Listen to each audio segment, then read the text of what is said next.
tutorial sobre UML, do curso Técnico em Informática da matéria de Análise de Sistemas.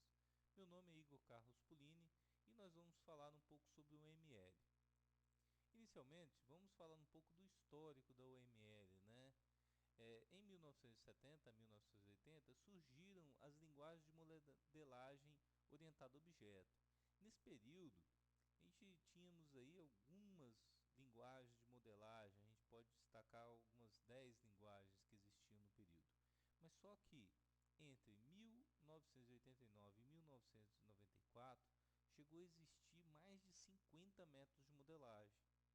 Então havia uma dificuldade inicial por parte dos desenvolvedores devido à diversidade de métodos, visto que não atendiam completamente às suas necessidades. Além de não atender, esses métodos não havia um consenso geral sobre quais os métodos utilizarem e como que funcionava a ligação entre eles, né? Não se tinha um consenso. Desses métodos destacavam-se algumas linguagens como a do Boot, o OSI, né, de Jacobson, o OMT de Humboldt, né? A UML foi uma tentativa de unificar essas notações desses três métodos. Foi concebida por esses profissionais. A ideia era produzir um padrão com as melhores práticas adotadas pela indústria, levando mais desenvolvedores a modelar os seus sistemas de software antes de construí-los, né? Perder aquele costume de sentar no computador e já começar a programar, né? Usando as técnicas orientadas ao objeto, criaram-se as linguagens que iriam desde o conceito até o sistema executável, né? Do início, desde o levantamento de requisito até a própria execução do sistema. É importante também destacar sobre essa parte de modelagem que tem algumas estatísticas que dizem que a cada hora que a gente trabalha no projeto, que a gente trabalha a parte de análise e projeto de um sistema, a gente se chega a ganhar 10 horas no desenvolvimento, ou seja, a gente consegue fazer previsões de determinados problemas que aconteceriam durante a programação, durante o desenvolvimento dos sistemas e antecipar e tratar esses problemas. Então, a gente chega a ter a cada hora de análise do projeto ganha 10 horas no desenvolvimento. Então, a gente botar isso no papel é um tempo considerável. Bem, os três profissionais aí que juntaram para fazer a UML são esses três caras. A gente tem aí o James Humboldt, né, da OMT, que tinha o método OMT, que na época tinha esses dois livros aí em destaque. A gente tinha o Boot, que tinha esse livro aí, que também é um dos mais famosos, né, dos três. E o Ivar Jacobson, né, que tinha o modelo OSI, né, que também o livro dele da época está em destaque, né. Em 1996, esses três caras se juntou na Rational Software, né, e lançou a primeira versão, participando os três em conjuntos da UML, que é a versão 1.9, 0.9. Um histórico mais detalhado da UML, a gente tem que em 1994, né, a criação da UML iniciou-se oficialmente quando Humboldt e o Boot, né, se juntaram na Rational. Em 1995, o Jacobson associou-se, né, à Rational, e em 1996 já teve o lançamento da versão 0.9 da UML, que teve a participação dos três. Em 1997, teve o lançamento da versão 1.0 da UML, né, que teve como participação um consórcio de empresas que, que constituíam, né, que participavam a Rational Software, né, a Digital, a, a, a Rempac, né, que era a antiga HP, né, a atual HP, a iLogic, a Interlicop, a IBM, a Icon Computing, a MCI System House, a Microsoft, a Oracle e a Texas Instruments e a Unisys, né? Em 1997, a OMG adotou o ML como linguagem oficial. Em 1998 foi lançada a versão 1.3, em 2001 a 1.5, 2003 a 2.0 e e recentemente em 2009 foi lançada a versão 2.2. Como a gente pode ver, o ML vem tendo uma evolução. Ela vem melhorando cada vez mais os seus diagramas e amadurecendo cada vez mais como uma linguagem padrão para modelagem de software, né? Bem, a UML, que significa Unified Model, linguagem ou linguagem de modelagem unificada, porque unificou os três métodos daqueles três profissionais, é uma linguagem padrão para a elaboração da estrutura de projeto de software. Não é um processo de desenvolvimento de software, é independente tanto da linguagem quanto do processo. É interessante a gente falar aí que a gente tem várias ferramentas de modelagem, para a gente fazer modelagem do software UML. E algumas ferramentas elas proporcionam recurso de exportar os dados para a própria linguagem, ou seja, gerar o código fonte inicial para o programador programar. Então, após o término da modelagem das classes, né, ela permite você escolher qual linguagem que você vai programar e a partir desse momento ele gera o código da criação das classes, né, com a definição das classes, os atributos e os métodos que a classe vai contemplar. Então a gente vê que na verdade é independente da linguagem. Ela permite uma melhor compreensão do sistema ser construído, né, com certa antecedência. A gente consegue prever, né, determinados problemas que irão surgir mais à frente. Bem, dos diagramas UML a gente pode dividir em duas partes, que são os diagramas estruturais e os comportamentais. Os estruturais, eles definem a estrutura do sistema, os serviços que eles vão possuir e a própria estrutura física do sistema. E os comportamentais, eles dizem mais em relação à execução do sistema, entendeu? E qual é a dinâmica que o sistema vai funcionar. Os estruturais também são chamados de estáticos, né? E porque ele vê uma visão estática do sistema, ele promove os serviços que o sistema vai poder disponibilizar. E o comportamental ele é o dinâmico, né? São as partes que podem ser alteradas e como elas são alteradas dentro do sistema.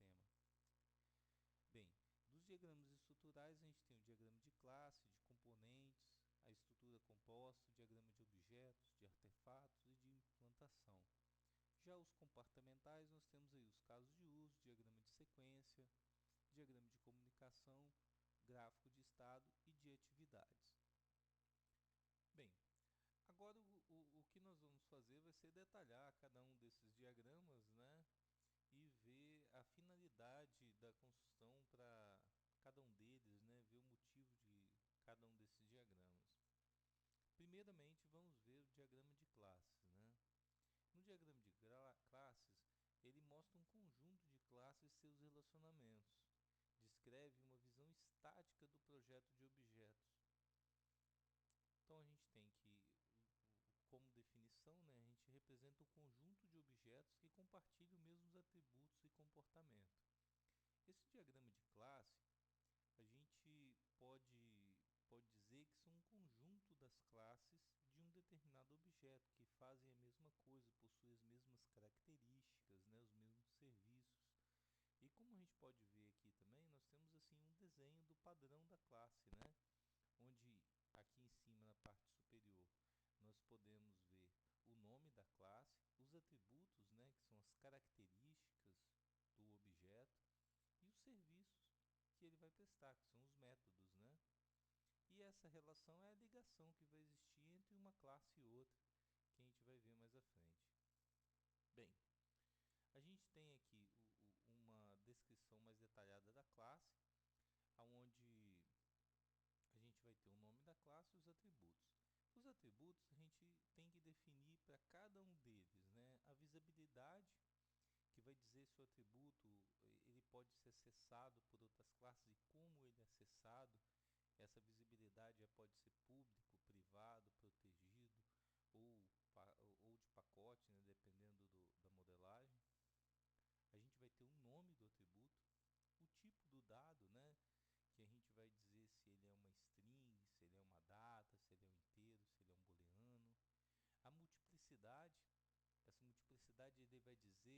quantos atributos deste eu vou ter nessa classe, nesse objeto, né? Então, podemos dar um exemplo aí, por exemplo, numa conta que pode ter 3 clientes, então eu posso ter um atributo cliente que vai ser 3, né? Pode ser o atributo 1, 2 e 3.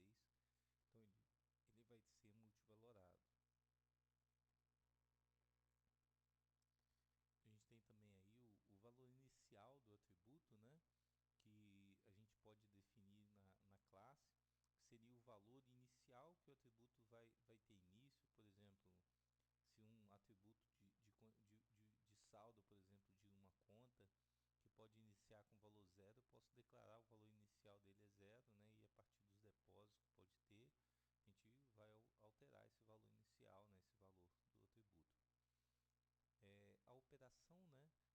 Quais os dados que, na verdade, são serviços, quais os dados que a gente vai ter de cada uma operação. Vai ter o nome, né?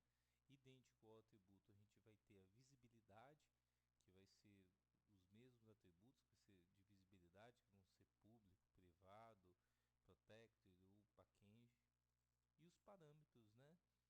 Que vai ter dessa operação, né? Desse método, que são os parâmetros de entrada. Ainda a gente pode também dizer que é importante destacar o retorno, né? Que dependendo do método que a gente tiver, a gente pode também ter uma descrição do retorno que ele vai ter. A associação, a gente tem o nome, né? Quando a gente vai ter uma associação entre duas classes. A multiplicidade e a navegação, onde a multiplicidade é quantos objetos de uma classe eu tenho dentro dos objetos da outra classe. E a navegação é a direção que você vai poder ter, né? Se uma classe pode acessar outra, né? E qual a direção, se somente a classe de um lado pode acessar a classe do outro lado. A gente vai ver isso mais em detalhes na frente aqui, mais à frente. Bem, dos tipos de relações que a gente pode ter dentro da classe, nós temos a associação, a herança, a dependência, a agregação e composição. Dentre esses relacionamentos, a gente sabe que a associação é quando a classe A, digamos, está associada com a classe B, quando A tem um atributo de B. Então, quando a gente tem um relacionamento onde a classe A vai estar de um lado e a classe B de outro lado, quando A possui um atributo de B, né? Ou até mesmo B possui um atributo de A, se não tiver direcionamento. A herança, nós temos que a classe A, que vai estar do lado esquerdo, né? Ele herda as características da classe B, que iria estar do lado direito. Dependência, né? A classe A depende de B quando A tem um importe de B. Essa dependência ela serve quando uma classe ela usa serviços de outra. Então, por exemplo, se a gente tem algumas funções de cálculo ou se a gente tem alguns métodos, algumas classes que a gente utiliza de uma classe, nós temos que usar essa simbologia para determinar a dependência, né? Isso significa que quando eu altero um objeto em uma classe, ele pode influenciar também na outra classe. A agregação significa que a classe A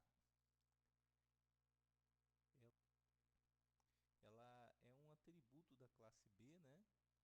E o ciclo de vida de A não está relacionado a B. Isso significa o quê, né? Que se a gente tem uma classe A, que vai estar do lado esquerdo, e uma classe B, que a classe A ela é um atributo da classe B, mas só que a classe A ela não é criada dentro da classe B. Ela é criada fora e ela é agregada à classe B. Então, assim, se por um acaso eu destruir a classe B, né, dar um dispose, ou no caso de Java, a gente sair a referência, não tem mais uma referência direta àquela classe, e o coletor de lixo for pegar ele, a classe B vai continuar existindo, independente da classe A. Bem, já a composição, a classe A é um atributo da classe B, e o ciclo de vida de A está ligado a B. Quer dizer o que? No construtor da classe B, eu crio o objeto da classe A. Então, logicamente, quando destruir a classe B, automaticamente eu vou estar destruindo a classe A. Então o ciclo de vida de um está relacionado ao ciclo de vida do outro. Ok? Aqui a gente pode ver um diagrama de classe, né? A gente vê algumas ligações. Como a gente pode ver aqui, a gente tem a multiplicidade, o nome do relacionamento, a gente tem um relacionamento de herança, a gente tem um relacionamento de composição aqui, né? Entendeu? Onde uma agenda é composta por vários horários. A gente tem um serviço, que a gente tem uma herança para limpeza e restauração e um exame. E o diagrama de classe é formulado por essas ligações, né? Onde a gente levanta quais são as classes, os serviços que elas vão ter, que são esses abaixo, os atributos e o nome da classe, conforme a gente tinha definido anteriormente. Bem, agora a gente vai falar do diagrama de componentes, né? O diagrama de componentes, ele mostra as partes internas, né? Os conectores e as portas que implementam um componente.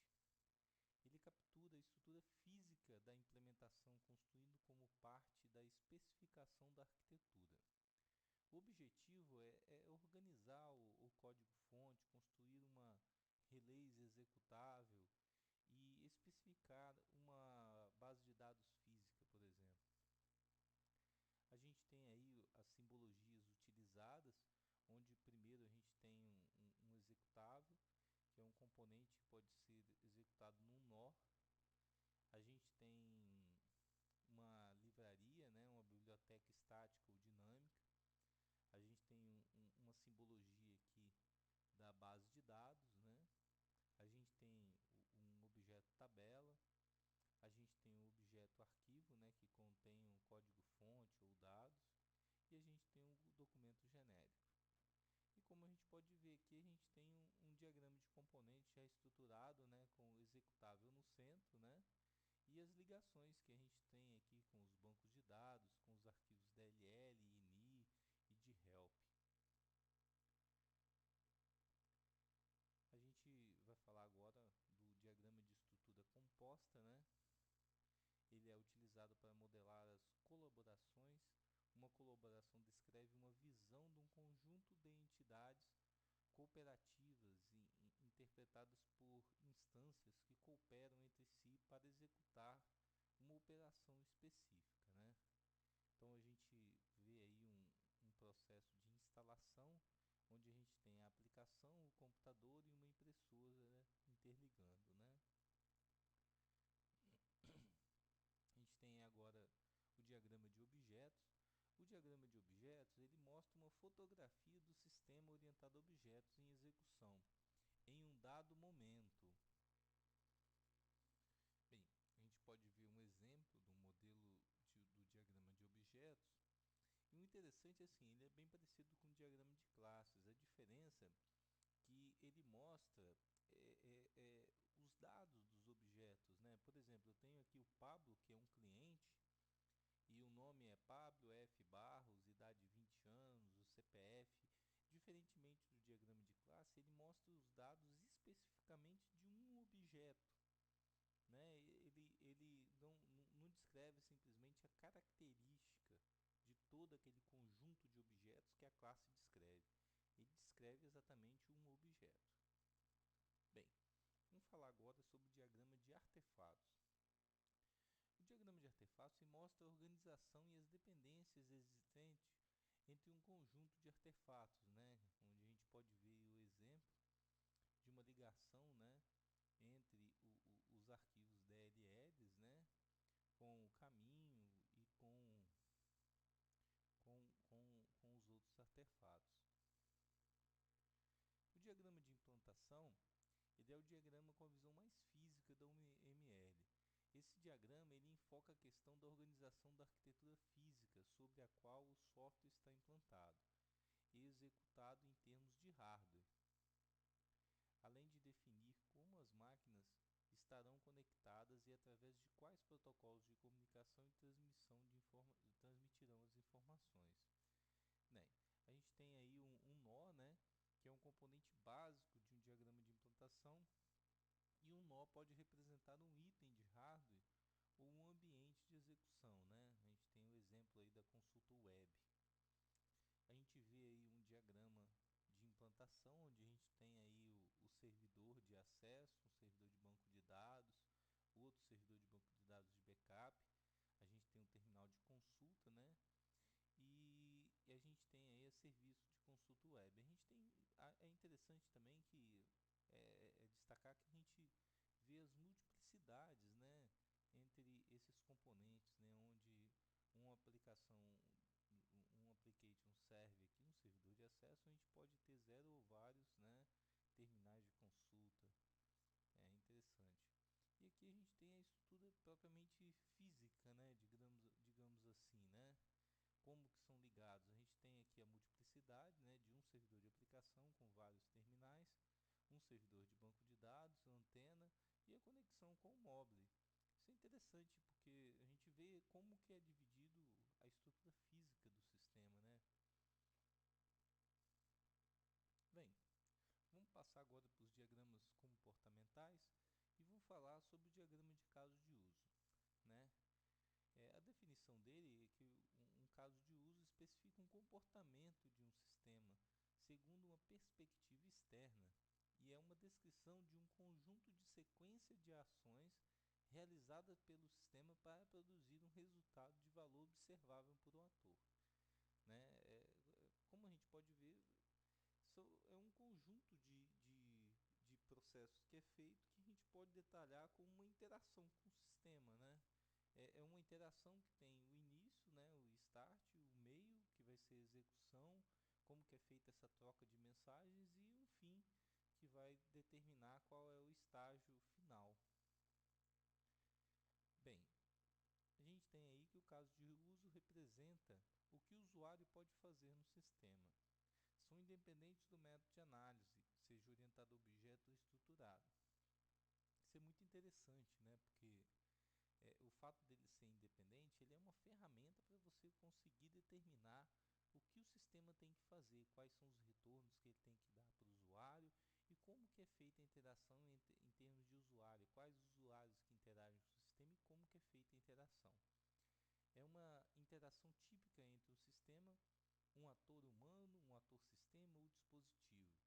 É interessante porque essas interações não só são em termos de usuário acessando o sistema, mas pode ser uma interação que o sistema faz com um dispositivo, seja ele uma impressora, um equipamento, né, dentro de uma empresa, ou até mesmo com outro sistema, né, que, por exemplo, a gente tem um sistema dentro da empresa que comunica com o sistema bancário e assim por diante, né. E aqui no próximo item a gente fala que o conjunto de todos os casos de uso deve representar tudo que o sistema pode fazer. Então, quando a gente tiver o diagrama de casos de uso completo, ele vai descrever tudo que o sistema vai fazer e todas as interações que ele vai ter. Né? É interessante essa imagem que ela descreve bem a importância do caso de uso. Né? A gente tem aqui a listação de requisitos, onde a gente faz entrevista, questionários, observações, análise de documento, protótipo e outros. Aí a gente faz a modelagem dos casos de uso, onde a gente vê os atores, né, que são as pessoas que interagem com os sistemas. A gente tem os casos de usos, os diagramas, descrições, associações. E a gente tem a análise do sistema. Então, como a gente pode ver, ele é a ligação entre a etapa de requisitos e a análise do sistema propriamente dito, né? Ele também é o único diagrama que normalmente a gente leva para o usuário e mostra para ele. A gente não vai levar um diagrama de classe para o usuário, né? Para o usuário validar, mas o diagrama de caso de uso ele serve para tirar as dúvidas do usuário. A gente normalmente leva ele lá para a empresa que a gente está desenvolvendo o software e mostra para o usuário e fala: olha, usuário, é isso que você precisa, são essas interações que você tem com o sistema, né? Ele faz essa ligação entre essas etapas aí de licitação de requisitos, né? Vamos lá, a gente tem aqui uma ligação entre os casos de uso. A gente pode ver que a gente tem dois atores. O ator ele representa na verdade verdade, é a interação, né? Um ator ele pode ser, como a gente descreveu acima, um usuário do sistema, um equipamento ou até mesmo outro sistema. E a gente tem aí uma ligação com o caso de uso 1 com o ator 1 e o 2, quer dizer que aquela função do sistema pode ser executada por esses dois atores, né? A gente vai ter diversos exemplos em sistemas que a gente vai ter uma mesma função desempenhada, seja por um vendedor, um gerente, né, que vai ter as suas especificações do que ele vai poder fazer e vai ter algumas especificações que vai ser compartilhada, que vários atores podem estar fazendo, por exemplo, efetuar a venda. O gerente pode efetuar uma venda ou um vendedor também pode efetuar uma venda. E a gente tem aqui os casos de uso que especificamente cada ator pode fazer exatamente ele, só ele pode fazer, né? Bem, aqui a gente tem uma interação onde a gente tem um usuário cliente lidando com um caso de uso e esse caso de uso ele liga com outro sistema que seria o sistema bancário, né? Então a gente tem uma comunicação com o cliente com o caso de uso e o caso de uso se comunica com o sistema bancário, né? É bem interessante também essa interação. Vamos falar um pouco agora do diagrama de sequência, né? O diagrama de sequência ele representa a sequência de mensagens passada entre os objetos num programa de computador.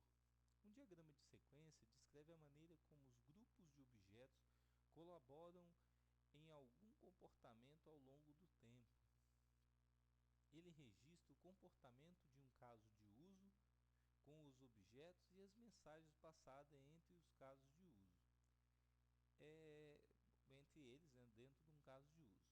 Então, assim, é interessante porque, digamos assim, lá na etapa de levantamento dos casos de uso, a gente descreve um caso de uso cadastrar usuário ou cadastrar cliente. E no diagrama de sequência, no diagrama de classe, a gente vai detalhar quais são as classes e o que elas fazem. Já no diagrama de sequência, a gente vai pegar aquelas classes que a gente levantou no diagrama de classe, utilizando o caso de uso, né, lógico, e vai descrever como que funciona a sequência de mensagens que são trocadas entre essas classes para que aquele caso de uso específico de cadastrar um usuário, um cliente, um fornecedor, ele vai quais são a sequência das mensagens para executar aquele caso de uso. Quer dizer, em que momento que eu inicio o cadastro? Qual é o método de qual classe que eu executo para iniciar o processo de cadastro de um cliente? Após executar aquele método, qual outro método vai ser executado de qual classe, né? Então é no diagrama de sequência que a gente vê esses dados, né? Então como a gente pode ver aí, a gente tem aqui a classe, né? A gente tem o objeto e a gente tem aqui o ator que interage. Esse fluxo ele significa o fluxo temporal, né? Qual é a sequência de execução? Sempre vai ser de cima para baixo, né? As mensagens que são executadas antes sempre vão estar mais em cima e as posteriores mais abaixo. Aqui a gente tem a mensagem, né? Que vai ser o método executado pelo ator, né? Nessa classe. Logo em seguida a gente tem um outro método que essa classe chama desse objeto. Como a gente pode ver, a gente tem uma condição aqui, quer dizer, esse método só vai ser executado nesse objeto aqui caso essa condição seja verdadeira. Então a gente pode especificar uma condição para aquela mensagem prosseguir.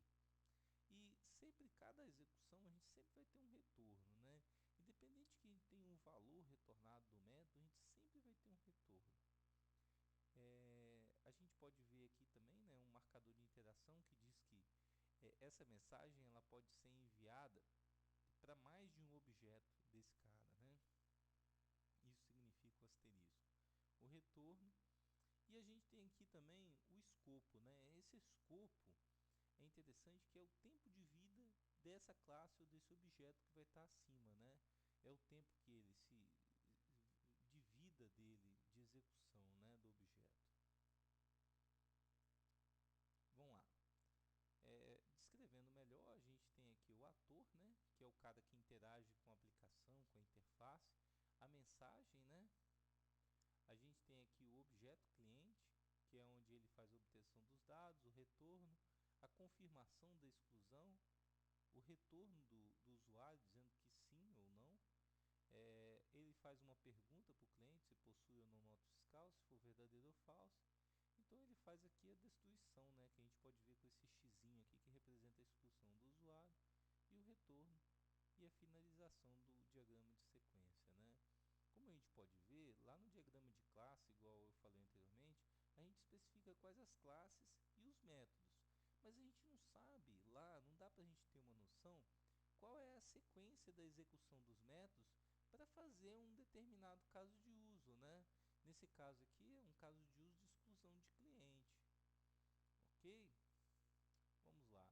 A gente tem aqui um processo também de criação de um cliente, onde o usuário ele passa os dados para se cadastrar um novo cliente, dentre eles o nome, endereço, telefone para a aplicação, e a aplicação chama o método create, né, de um novo objeto, que a gente pode ver que ele fica um pouco mais abaixo desse cara aqui em cima, né, da aplicação. Ele fica um pouco mais abaixo, o retorno, o objeto criado. Aqui a gente pode ver uma representação de um fluxo, né? Quer dizer o que, né? Que o ator ele entra, quando ele inicia, ele manda uma mensagem para cá, e enquanto essa condição acontecer, esse loop vai continuar executando, sendo que a gente tem a classe A aqui, que vai receber a mensagem 0, a mensagem 1, e enquanto tiver essa condição, ele vai continuar nesse loop, né? Esse quadrado aqui em volta ele vai representar justamente essa condição aqui acima, né? Bem, vamos ver o diagrama de comunicação agora, né? O diagrama de comunicação, que era conhecido como diagrama de colaboração até a versão 1.5 da OML, tendo seu nome modificado para diagrama de comunicação a partir da versão 2.0. As informações mostradas no diagrama de comunicação são com frequência as mesmas apresentadas no diagrama de sequência, porém com um enfoque diferente, visto que esse diagrama não se preocupa com a temporalidade do processo, concentrando-se com os objetos que estão vinculados, né, como que os objetos estão vinculados e quais as mensagens trocadas entre si durante o processo.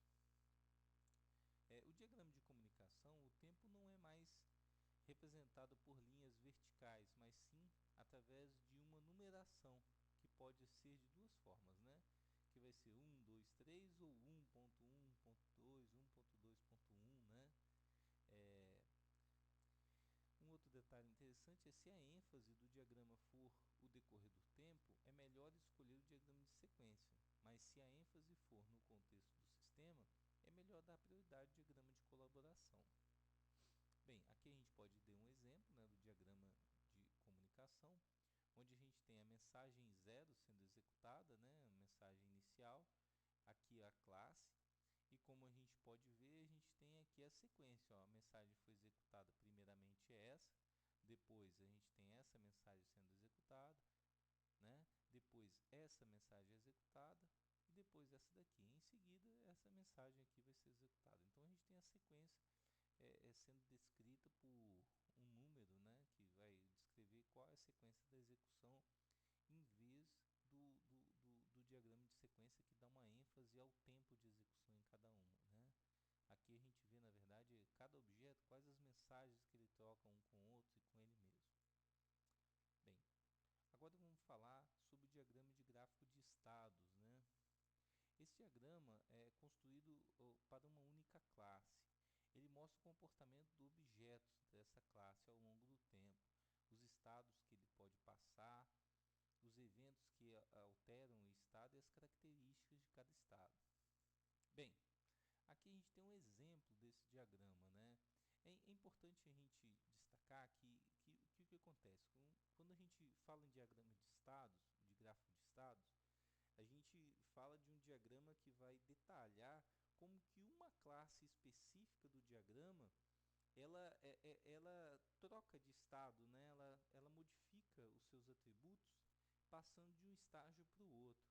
Normalmente a gente escolhe alguma classe que tenha alguns processos específicos que tenham que ser detalhados. No nosso caso aí, a gente escolheu um caso de um pedido, né? Que o pedido estado inicial dele, que a gente, no diagrama de estado, é representado por essa bolinha, e todo o diagrama vai ter essa bolinha preta iniciando. É importante a gente dizer que esse estado inicial representa o momento da criação do objeto. Então a gente sabe que, por exemplo, esse objeto ele vai ser setado no construtor, né, quando ele for construído, como pendente. Logo após, a gente tem um método cancelar pedido, que vai fazer a transição, né, para o estado de cancelado. Ou eu posso ter um método entregar pedido, que vai colocar ele em entrega.